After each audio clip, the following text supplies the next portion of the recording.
जय हिंद दोस्तों। कैसे हो आप लोग। मैं फिर से आपके सामने आ गया हूं एक और नई वीडियो को लेकर के।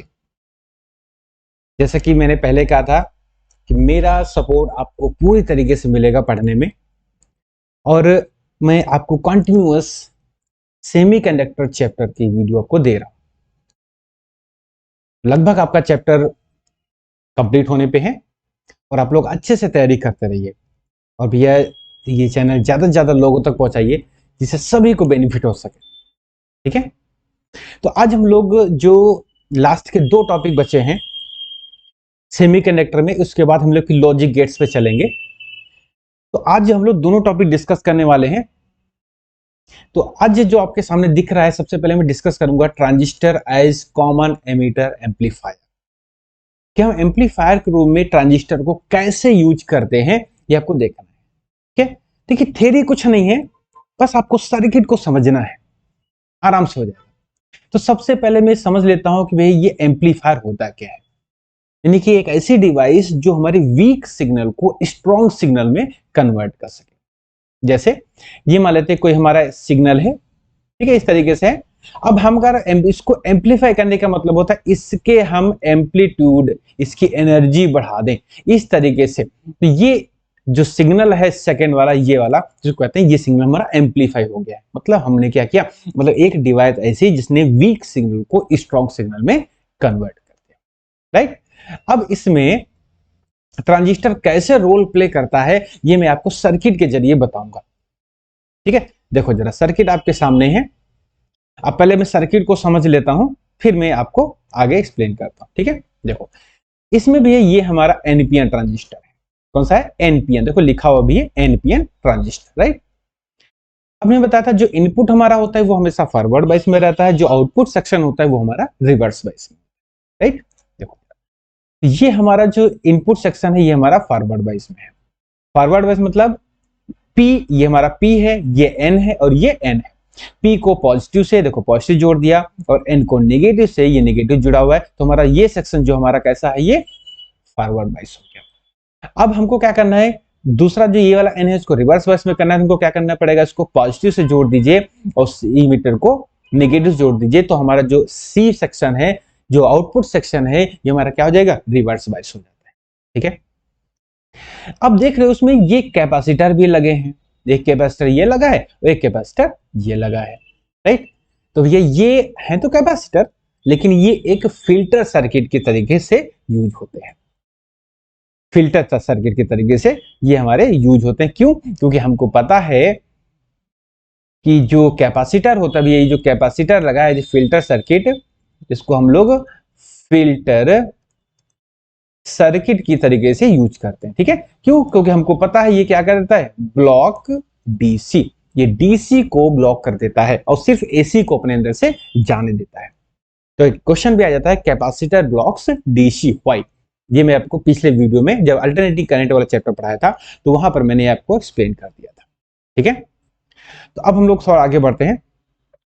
देखो तो यहां पे ये हमारा इनपुट है, ये हमारा आउटपुट है। अब देखो जो हमारा ये एमिटर हमारा कॉमन हो गया, देखिए जो चीज कॉमन हो जाती है वो अपना इफेक्ट खो देती है। अब हमने आपको पहले पिछली वीडियो में बताया था कि हमारी जो एमिटर करंट थी वो अगर वो 100% मान लेते हैं तो बेस करंट कितनी थी, 5%, और कलेक्टर करंट कितनी थी, 95%। मतलब इस सर्किट में कॉमन एमिटर कॉन्फ़िगरेशन में 5% जो चीज है वो कितने को कंट्रोल कर रही है, 95% को कंट्रोल कर रही है। अब जरा ध्यान सुनिएगा, 5% चीज 95% वाली चीज को कंट्रोल कर रही है। इसका मतलब क्या है, अगर मैं 5% में हल्का सा चेंज करूंगा, 95% में बहुत ज्यादा चेंज आएगा। ठीक है, जैसे सिंपल सी बात है, मैं अगर एक एग्जांपल ले लेता हूं कि अगर एक स्कूल है, स्कूल में टीचर्स होते हैं और बच्चे होते हैं, बच्चे ज्यादा होते हैं टीचर कम होते हैं। टीचर बच्चों को कंट्रोल करते हैं, अगर टीचर के अंदर कुछ खुरापात है तो वो क्या होती है, सैकड़ों हजारों बच्चों में ट्रांसमिट हो जाती है। ठीक है, तो मतलब क्या है कि जो चीज कम है वो ज्यादा को कंट्रोल कर रही है, अगर कम चीज खराब हुई तो ज्यादा अपने आप खराब हो जाएगी। ठीक है, अब देखो जरा जो हमारा इनपुट सेक्शन है, बस इसमें आपको समझना है ये जो इनपुट सेक्शन है इस पे हमने क्या किया, अपना इस वीक सिग्नल, ये मेरा इनपुट सिग्नल है, इसको हमने अप्लाई कर दिया। ठीक है, इसको मैंने अप्लाई कर दिया। अब ये सिग्नल जो हमारा है, ये वाला सिग्नल जो है, इसकी ये पॉजिटिव साइकिल है, ये वाली नेगेटिव साइकिल है, ये अप्लाई हो जाएगी यहाँ पे। अब देखिए जरा आउटपुट में हमको ये चीज मिल रही है ये हमारा आउटपुट सिग्नल है, जरा ध्यान से देखिए, ये नेगेटिव साइकिल है, ये हमारी पॉजिटिव साइकिल है, जस्ट दोनों का उल्टा 180 डिग्री का फेज डिफरेंस। यानी कि ये जो कॉमन एमिटर में जो एम्पलीफाई होता है सिग्नल, उसमें 180 का फेज डिफरेंस आ जाता है। मतलब जब इनपुट में पॉजिटिव साइकिल घुसेगी तो आउटपुट में आपको नेगेटिव साइकिल मिलती है, जब इनपुट में नेगेटिव साइकिल घुसेगी तो आउटपुट में पॉजिटिव साइकिल मिलती है। अब ये कैसी मिलती है, क्या प्रोसेस होती है, ये मैं एक्सप्लेन करना स्टार्ट करता हूं। अब देखो जरा, आउटपुट जो सर्किट है आपका, जो हमारा आउटपुट सर्किट है ये वाला, यहां पे अब मैं यहाँ पे किरचॉफ्स रूल लगाता हूं। ठीक है, किरचॉफ्स रूल लगाता हूं। अभी जिन्होंने किरचॉफ्स रूल को नहीं पढ़ा है, वो हमारे जो स्वीडिश टोन किरचॉफ्स के लॉ पे मैंने एक स्पेसिफिक वीडियो बनाई है, वो जाके आप प्लेलिस्ट में देख सकते हैं। तो देखो जरा यहाँ पे बनाता हूं, तो VCC equal to ICRC plus VC। ठीक है, और हमको यहां से क्या चाहिए, VC चाहिए, ये हमारा V आउटपुट होता है, ये हमको चाहिए, यानी कि VCC माइनस ICRC। यानी कि इसको हम ऐसे लिख सकते हो, VO equal to VCC minus ICRC। ठीक है, अब हमको इस इक्वेशन पे फोकस करना है। ठीक है, अब ध्यान से जरा देखिएगा, यहां पे ये पहले से फॉरवर्ड बाइस था, ये वाला सेक्शन हमारा फॉरवर्ड बाइस था। ठीक है, अब जैसे ही पॉजिटिव साइकिल इस पे इंसिडेंट होगी तो एक सिरा पॉजिटिव एक सिरा नेगेटिव। देखो जरा, जैसे ही पॉजिटिव साइकिल इंसिडेंट हुई, ये वाला सिरा पॉजिटिव, ये वाला सिरा नेगेटिव। तो ये क्या करता है, देखिए ये भी तो वैसे ही है, इधर पॉजिटिव इधर नेगेटिव, राइट। तो क्या करते हैं, जब पॉजिटिव साइकिल इस पे इंसिडेंट होती है तो क्या करता है, ये पहले वाले फॉरवर्ड बाइस सिग्नल को सपोर्ट करता है, पहले वाले सिग्नल को सपोर्ट करता है, क्योंकि दोनों फॉरवर्ड बाइस में। तो इससे क्या होता है, आईबी हमारी बढ़ती है, हमारी आईबी बढ़ेगी। आईबी बढ़ेगा तो आईबी किसको कंट्रोल कर रहा है, आईसी को। 95% आईसी को कंट्रोल कर रहा है, तो आईसी भी बढ़ती है। आईबी बढ़ी तो आईसी बढ़ी। अब जरा इक्वेशन फर्स्ट को देखो जरा, आईसी बढ़ रही है तो इसका मतलब ये चीज बढ़ रही है, तो इतने टर्म की वैल्यू बढ़ेगी, आईसीआरसी की वैल्यू बढ़ेगी। तो हमारा जो वीओ है, वी आउटपुट क्या होगा, घटता है। मतलब जैसे जैसे हम आईडीबी को बढ़ाते जाएंगे, हमारा जो वी आउटपुट है वो हमारा घटता चला जाता है। ठीक है, अब देखो उसके बाद में जब इनपुट में नेगेटिव साइकिल इंसिडेंट कराते हैं तो ये क्या हो जाएगा, माइनस, और ये क्या हो जाएगा, प्लस। अंदर तो हम कोई चेंज नहीं कर रहे हैं। ठीक है, देखो जरा, यहां पे हम कोई चेंज नहीं कर रहे हैं, तो सिर्फ हमने क्या किया, यहां पे माइनस यहां पे प्लस, क्योंकि हम नेगेटिव साइकिल जाएगी। अब क्या करेगा, ये सेक्शन तो फॉरवर्ड बाइस है, अब ये हो गए रिवर्स बाइस की कंडीशन, अपोजिट हो गई, तो क्या करेगा, उसको अपोज करता है, उसको अपोज करेगा। जो अपोज करेगा तो क्या होगा, आईबी हमारी घटने लगेगी। जो आईबी घटेगी तो आईसी भी घटेगी। आईसी घटेगा तो ये वाला टर्म घटने लगता है। जब ये टर्म घटने लगेगा तो ये वीओ की वैल्यू हमारी बढ़ने लगती है। तो इसको हम ऐसे लिख सकते हो कि जब हमारा आईबी घटेगा, वी आउटपुट हमारा बढ़ता है। इतना क्लियर हो गया। ठीक है, अब देखो इसमें कैसे 180 का फेज डिफरेंस आता है, बस हम फिगर के जरिए आपको बताएंगे। जरा यहां देखिएगा, ये इनपुट का सिग्नल है, ठीक है, और यहां पे मैं बना जा रहा हूं आउटपुट का सिग्नल। ठीक है, देखना जैसे जैसे इनपुट में पॉजिटिव सिग्नल बढ़ता है, वैसे वैसे अभी देखिए शुरुआत में दोनों सिरे यहां पर हैं, और इनपुट भी और आउटपुट भी। जैसे जैसे इनपुट में पॉजिटिव साइकिल बढ़ती है, उसी रेशियो में वी आउटपुट घटता है। क्योंकि देखो भैया जरा ये चीज देखो, ये मैं बता चुका हूं, जैसे जैसे आईबी बढ़ती है वैसे वैसे वीओ घटता है। तो यहां पर इनपुट सिग्नल बढ़ेगा, यहां पे आउटपुट सिग्नल घटेगा। घटने मतलब नीचे जाएगा। तो ये जितना बढ़ता जाएगा ये उतना घटता जाएगा, और ये बढ़ते बढ़ते फिर ऐसे घटेगा, तो ये क्या करेगा, फिर इस तरीके से एक सिग्नल कंप्लीट हो जाता है। जब हम इनपुट में नेगेटिव साइकिल देते हैं, मतलब ये हमारा नेगेटिव जाएगा, तो क्या करेगा, जैसे ही, अब देखो यहां से ये जैसे नेगेटिव साइकिल इस पे एम्पलीफाई होगी, ये क्या करेगा, आईबी को कम करेगा, आईबी कम होगा तो हमारा वीओ बढ़ेगा, मतलब ये सिग्नल जो होगा ऊपर की ओर ऐसे जाएगा। इसको बना देते हैं, तो हमारा क्या होता है, ये हमारा ऊपर जाता है, इस तरीके से चला जाता है। ठीक है, तो देखिए ये हमारी पॉजिटिव साइकिल, ये नेगेटिव, ये प्लस, तो इसको 180 डिग्री का फेज डिफरेंस आ जाता है। तो इस तरीके से भी ये ट्रांजिस्टर क्या करता है, सिग्नल को एम्पलीफाई करता है। और इसके पीछे लॉजिक क्या है कि स्मॉल करंट, आईबी क्या होती है, स्मॉल होती है, तो स्मॉल करंट किसको कंट्रोल कर रही है, हैवी करंट को कंट्रोल कर रही है। तो स्मॉल में हम हल्का सा चेंज करते हैं, हैवी में अब बहुत ज्यादा चेंज आता है। ठीक है, यही एम्पलीफायर का प्रिंसिपल या एम्पलीफायर इसी पे वर्क करते हैं। तो आपको क्लियर हो गया होगा कि किस तरीके से कॉमन एमिटर सर्किट जो एनपीएन ट्रांजिस्टर है, कैसे सर्किट को वीक सिग्नल को एम्पलीफाई करता है। राइट, अब हम लोग थोड़ा आगे बढ़ते हैं, इसमें कुछ फैक्टर हम लोग पढ़ते हैं, various gain of common emitter amplifier. सीधे सीधे फार्मूले हैं। सबसे पहला है आपका करंट गेन, इसका जो सिंबल होता है इसको बीटा होता है, इसका फॉर्मूला होता है, देखिए गेन हमेशा आउटपुट अपॉन इनपुट होता है। अब जरा ध्यान से सोचो, कॉमन एमिटर कॉन्फ़िगरेशन में आउटपुट क्या मिला था, कलेक्टर करंट मिल रही थी, इनपुट क्या दे रहे थे, बेस करंट दे रहे थे, तो ले भैया फार्मूला बन गया आईसी अपॉन आईबी। अगर यही कॉमन बेस होता तो होता अल्फा, ध्यान रखिएगा, कॉमन एमिटर का current gain beta, common base का अल्फा। ठीक है, तो इसका फॉर्मूला क्या होता है, कॉमन बेस का आईसी अपॉन आईई, क्योंकि इसमें बेस कॉमन होता है। ठीक है, बस इतना ही याद रखना है। दूसरा करंट गेन होता है वोल्टेज गेन। ठीक है, वोल्टेज गेन को हम लोग एवी से रिप्रेजेंट करते हो, इसका फॉर्मूला क्या होगा, आउटपुट अपॉन इनपुट, यानी कि वीओ अपॉन वीआई। इसको हम ऐसे लिख सकते हो, V equal to I R होता है, तो I C R C upon I B और आर बी, क्योंकि कॉमन एमिटर है। देखो जरा ये क्या लिखा हुआ है, बीटा, तो इसको ऐसे लिख सकते हो, beta into R C upon R B, मतलब ये आउटपुट है और ये क्या है, इनपुट है।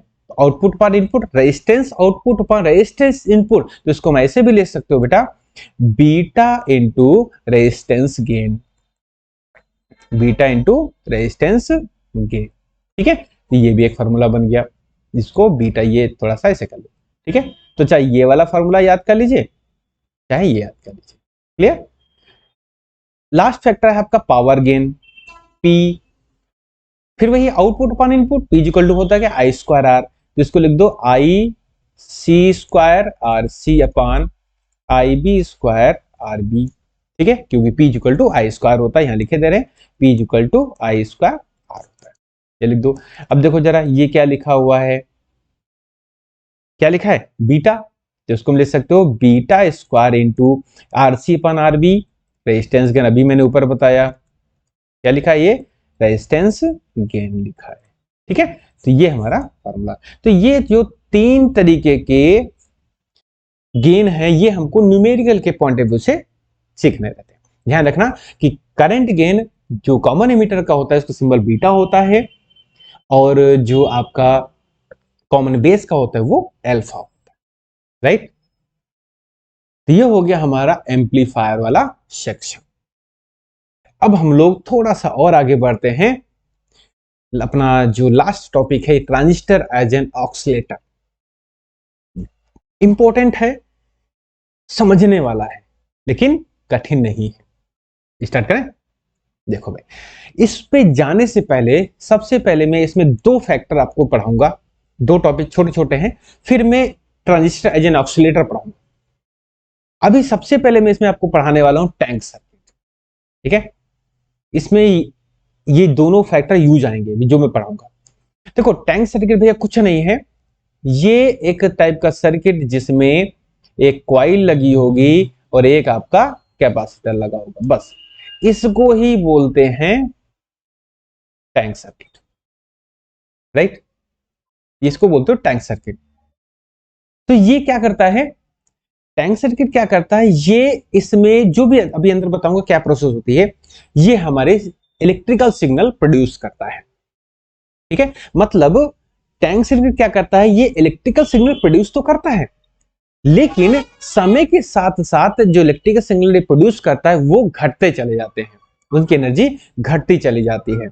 ठीक, देखो जरा, तो अब हम क्या करेंगे, तीन चार फिगर बनाते हैं। ठीक है, तीन चार फिगर बनाते हैं, उससे मैं क्या करूंगा, इसको एक्सप्लेन करने की कोशिश करता हूं। देखो जरा, तो सबसे पहला फिगर मैं इस तरीके से यहां पर एक ये और यहां पर एक कैपेसिटर बना दिया। ठीक है, दूसरा फिगर में ये बना रहा हूं, एक ये और ये हमारा कैपेसिटर लग गया। ठीक है, तीसरा फिगर में यहां पे इस तरीके से बना दिया और ये कैपेसिटर लगा दिया, और फिर मैं एक फिगर यहां बना दिया ये इस तरीके से और कैपेसिटर लगा दिया। चार फिगर से आपको क्लियर हो जाएगा कि टैंक सर्किट कैसे वर्क करता है। ठीक है, देखो जरा, अब यहां पे सबसे पहले ये कैपेसिटर हमारा फुल चार्ज है, तो ये क्या करें, एक साइड में प्लस होगा, एक साइड में निगेटिव होगा। राइट, अब मैंने फुल्ली कैपेसिटर को इस सर्किट में, अब देखो जरा, इस कैपेसिटर को जो फुल चार्ज सर्किट में जोड़ दिया। राइट, तो क्या करेगा, इस सर्किट में करंट को फ्लो कर देगा। अब जब सर्किट में करंट फ्लो होगी तो क्या होगा, करंट फ्लो होगी तो उसके चारों तरफ मैग्नेटिक फील्ड डेवलप होगी, मैग्नेटिक फील्ड डेवलप होगी तो ये इसके चारों तरफ यहां पर भी फील्ड डेवलप होगी, तो फ्लक्स जनरेट होगा। राइट ना, इसमें फ्लक्स जनरेट होगा। देखो, इसमें फ्लक्स जनरेट होता है। तो अब यहां से इसके चारों तरफ यहां पे मैग्नेटिक फील्ड लाइंस डेवलप हो जाती है इसके चारों तरफ। ये जो कैपेसिटर है अपनी एनर्जी धड़ाधड़ धड़ाधड़ देते जाएगा। देखिए, इंडक्टेंस इंडक्टेंस कॉइल को देता जाएगा, उसके चारों तरफ मैग्नेटिक फील्ड जनरेट होती जाएगी। ठीक है, तो इस तरीके से, तो यहां पर ये मेरे पॉजिटिव, ये नेगेटिव नेगेटिव, ये क्या करेगा, इधर करंट को दौड़ा देगा और उसके चारों तरफ हमारी मैग्नेटिक फील्ड डेवलप हो जाती है। राइट, अब जब ये कैपेसिटर फुल्ली डिस्चार्ज हो जाएगा, कैपेसिटर फुल्ली डिस्चार्ज हो जाएगा तो क्या करेगा, अब ये कॉइल सोचती है कि मेरे चारों तरफ फील्ड जनरेट होती रहे, लेकिन अब इसको क्या करना पड़ेगा, अगर इसके चारों तरफ फील्ड चाहिए तो क्या करेगा, इसको कैपेसिटर को चार्ज करना पड़ेगा। इसको कैपेसिटर को चार्ज करना पड़ेगा, क्यों, क्योंकि इस समय ये कैपेसिटर क्या हो चुका है, डिस्चार्ज हो चुका है। अब तो करंट फ्लो होगी नहीं, तो क्या करता है, जस्ट ये रिवर्स प्रोसेस कर देगा। ये प्रोसेस अभी ये इधर चल रही थी, अभी प्रोसेस क्या करे, जस्ट रिवर्स मार देगा प्रोसेस, जिससे क्या होगा, अब ये कैपेसिटर जो है ये फिर से चार्ज होने लगेगा। ये जो कैपेसिटर था हमारा ये चार्ज होने लगता है। ठीक है, तो फिर ये प्रोसेस कब तक चलती, जब तक हमारा कैपेसिटर चार्ज नहीं हो जाता। जब कैपेसिटर चार्ज हो जाएगा ये फिर से करंट उस सर्किट में भेजने लगता है, फिर डिस्चार्ज होता है तो फिर से ये पीछे भेज देता है। ठीक है, तो इस तरीके से क्या होता है, यहां से हमको एक सिग्नल मिलता है, यहां से हमको एक इलेक्ट्रिकल सिग्नल मिलता है इस तरीके से। लेकिन खराबी ये है, ये इलेक्ट्रिकल सिग्नल जो हमारे हैं समय के साथ साथ वीक होते चले जाते हैं, इनकी एनर्जी जो है हमारी वीक होती चली जाती है। क्यों, क्योंकि ये जो इंडक्टर है इसके चारों तरफ यहां से जो एनर्जी इसमें स्टोर होती है वो कहीं ना कहीं एटमॉस्फेयर में जाती रहती है धीरे धीरे। जब धीरे धीरे एनर्जी जाती रहेगी तो क्या होगा, जो भी सिग्नल हमको मिलेगा वो समय के साथ साथ उसकी एनर्जी भी कम होती चली जाती है। इसीलिए इस टाइप के सिग्नल को बोलते हो डैम्प, इसको बोलते हो डैम्प्ड सिग्नल। ठीक है, ये सिग्नल हमारे यूज आते हैं, ऐसा नहीं है यूज नहीं आते, लेकिन ये सिग्नल हमारे कोडिंग, जैसे मान लो कुछ हमको कोड मैसेज भेजना है उसके लिए यूज में आते हैं, लेकिन ज्यादा यूजफुल नहीं है ये। क्यों, क्योंकि इस सिग्नल की पावर जो है धीरे धीरे समय के अकॉर्डिंग खत्म होती चली जाती है। तो टैंक सर्किट क्या करता है, ये इंडक्टेंस और कैपेसिटर का कॉम्बिनेशन होता है, जिससे क्या होता है, कैपेसिटर एक बार करंट भेजता है इंडक्टेंस कॉइल की तरफ, वहां पर एनर्जी स्टोर होती है, और एक बार इंडक्टेंस कॉइल क्या करता है, अपनी उस एनर्जी से कैपेसिटर को चार्ज करता है। लेकिन इंडक्टेंस कॉइल के पास जो एनर्जी स्टोर होती है वो एटमॉस्फेयर में भी जाती रहती है, इसलिए उसके पास एनर्जी घटती रहती है। इसका रिजल्ट ये मिलता है, जो हमको आउटपुट मिलता है वो धीरे धीरे वीक होता चला जाता है। ठीक है, तो ये हमारा हो गया टैंक सर्किट का काम। इतना आपको समझ में आ गया होगा। इसमें भैया एक और टॉपिक यूज होता है, फीडबैक सर्किट। तो उसमें कुछ नहीं भैया, ये हमारा एक सर्किट बना हुआ है, ये एम्पलीफायर सर्किट है, एम्पलीफायर सर्किट है, ठीक है। यहां से ये एक सिग्नल को ले रहा है और एक इस ये दो हमारे सिग्नल जा रहे हैं, ठीक है। अब यहां से हमको क्या है, यहां पर एक हमारा फीडबैक सर्किट लगा होता है, फीडबैक सर्किट। ये फीडबैक सर्किट है, ये क्या करेगा, ये हमारा आउटपुट है, ये क्या है हमारा इनपुट है। तो क्या करेगा, आउटपुट का कुछ पोर्शन ये इनपुट में भेज देता है। देखो जरा, यहां का यहां लेगा और ये क्या करेगा, इसमें भेज देगा। सेकंड वाले का ये लेगा और सेकंड का सेकंड भेज देगा, उल्टा सीधा नहीं करेगा। मतलब जिस लाइन से वो आउटपुट ले रहा है वो उसी लाइन में भेजेगा। जैसे जैसे ये देखो जरा, इस लाइन से आउटपुट ले रहा है, ये कहां भेज रहा है, सीधे उसी लाइन में भेज रहा है। यहां से आउटपुट ले रहा है तो देखो ये उसी लाइन में भेज रहा है। तो इसको बोलते हो पॉजिटिव फीडबैक, इसको बोलते हो पॉजिटिव फीडबैक, ठीक है। अगर अपोजिट में भेज दे तो ये नेगेटिव फीडबैक हो जाता है, राइट। तो इसका बस काम यही होता है कि ये एम्पलीफायर को बताता रहता है भाई आपका आउटपुट कैसा चल रहा है, राइट। अब हम लोग आते हैं मेन सर्किट पे, क्योंकि देखिए दो टाइप के तो हम लोग पढ़ लिए, एक टैंक सर्किट पढ़ लिया, एक फीडबैक सर्किट पढ़ लिया, राइट। देखो जरा, अब हम लोग आते हैं मेन सर्किट पे, जो हम लोग अब इसमें पढ़ने वाले हैं। तो ये जो सर्किट आपके सामने दिख रहा है, ये है transistor as an oscillator. Oscillator एक ऐसी डिवाइस, ऑक्सीलेटर एक ऐसी डिवाइस जो एक स्टेडी करंट को, स्टेडी सिग्नल को अल्टरनेटिव सिग्नल में चेंज कर दे, लेकिन उसका जो एम्पलीट्यूड हो वो कांस्टेंट रहे। जैसे ये जो ऑक्सीलेटर हमको सिग्नल देगा वो कुछ इस तरीके से देगा, वो हमारा इस तरीके से देता है। मतलब जो इसका ये चीज है, ये हमारी क्या रहे, कांस्टेंट रहे। इसका जो एम्पलीट्यूड है, एनर्जी लेवल, ये कांस्टेंट रहे, ठीक है। अब ये कैसे होता है, देखो जरा, ये आपको दिख रहा होगा, ये क्या है हमारा, अभी मैंने बताया था, ये है हमारा टैंक सर्किट। ये क्या है, टैंक सर्किट है, ठीक है। उसके बाद ये जो इनपुट है, ये कौन सा ट्रांजिस्टर है, एनपीएन ट्रांजिस्टर है, ठीक है। ये हमारा है, ये हमारा इनपुट सेक्शन है जो हमारा फॉरवर्ड बाइस है। देखो बी हमारा पॉजिटिव से जुड़ा है और ये हमारा नेगेटिव जुड़ा है, ठीक है। और जी ये हमारा आउटपुट सर्किट है, ये आउटपुट किससे, ये हमारा कैसा होना चाहिए, रिवर्स बाइस होना चाहिए। देखो ये हमारा एन एक इंडक्टेंस कॉइल से होते हुए कहां जाती है, पॉजिटिव में जाती है, ठीक है। अब जैसे हम इस की को प्रेस करते हैं, ध्यान से सुनिएगा बेटा, जैसे इस की को प्रेस करते हैं आईसी करंट फ्लो होना स्टार्ट हो जाती है, राइट। अब क्या होगा, जैसे फ्लो होगी वो यहां पर करंट जाएगी, करंट फ्लो होगी, करंट फ्लो होगी, इसके चारों तरफ मैग्नेटिक फील्ड डेवलप होगी। मैग्नेटिक फील्ड डेवलप होती है, वो मैग्नेटिक फील्ड देखो यहां पर ये जो लाइन है डॉट डॉट करके, ये है, यहां पर म्यूचुअल इंडक्शन प्रोसेस होती है, यहां पर म्यूचुअल इंडक्शन प्रोसेस होती है। तो ये चीज जैसे जैसे यहां पर देखिए आईसी करंट फ्लो हुई, यहां पे इसमें करंट में, इसमें कॉइल में चेंज हुआ करंट, तो तुरंत मैग्नेटिक फील्ड डेवलप हुई, मैग्नेटिक फ्लक्स डेवलप हुआ, वो फ्लक्स कहां लिंक हो गया, सीधे डायरेक्ट इसमें लिंक हो गया, ठीक है। जैसे जैसे यहां पे चेंज होगा वैसे वैसे इस कॉइल एल में चेंज होगा। जैसे जैसे हमारी इस ये हमारी आईसी बढ़ती चली जाएगी, वैसे वैसे हमारा जो यहाँ पर चेंज इन फ्लक्स है वो बढ़ता जाएगा, और यहां पर भी सेम टू सेम हमारा जो चेंजिंग है वो हमारी यहां पर बढ़ती चली जाती है, ठीक है।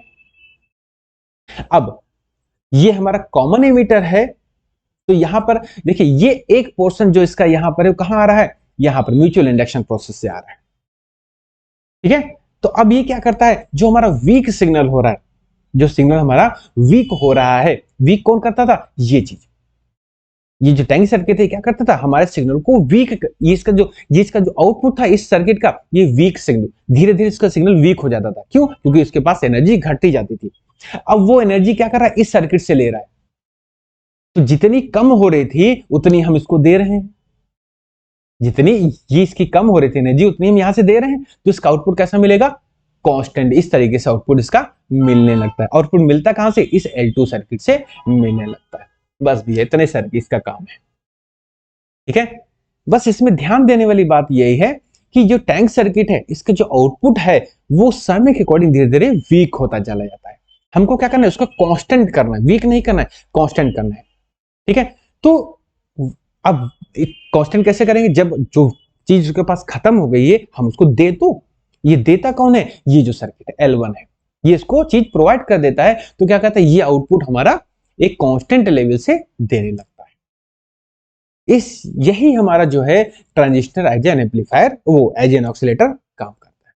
बस सिंपल सा सर्किट है। बस इसको एक्सप्लेन करने के लिए टैंक सर्किट और फीडबैक सर्किट हमारा काम में आता है। ठीक है, तो इसी के साथ ही जो हमारा transistor as an amplifier, transistor as a oscillator, ये फिनिश हो जाता है। हम लोग नेक्स्ट वीडियो में लॉजिक गेट पढ़ेंगे। नेक्स्ट वीडियो में लॉजिक गेट्स पढ़ेंगे, वो भी बहुत अच्छे तरीके से। तो जिन्होंने अभी तक चैनल को सब्सक्राइब नहीं किया, भैया रिक्वेस्ट है जल्दी से जल्दी लोगों तक ये चैनल पहुंचाइए और चैनल को सब्सक्राइब करिए। और जो चीज आपको चाहिए बताइए, मैं उस पर वीडियो बनाऊंगा। और जल्दी से आपको नीट की प्रिपरेशन भी यहीं पे मिलेगी। तो फिर मिलते हैं नेक्स्ट वीडियो में, तब तक के लिए टेक केयर, बाय बाय, जय हिंद।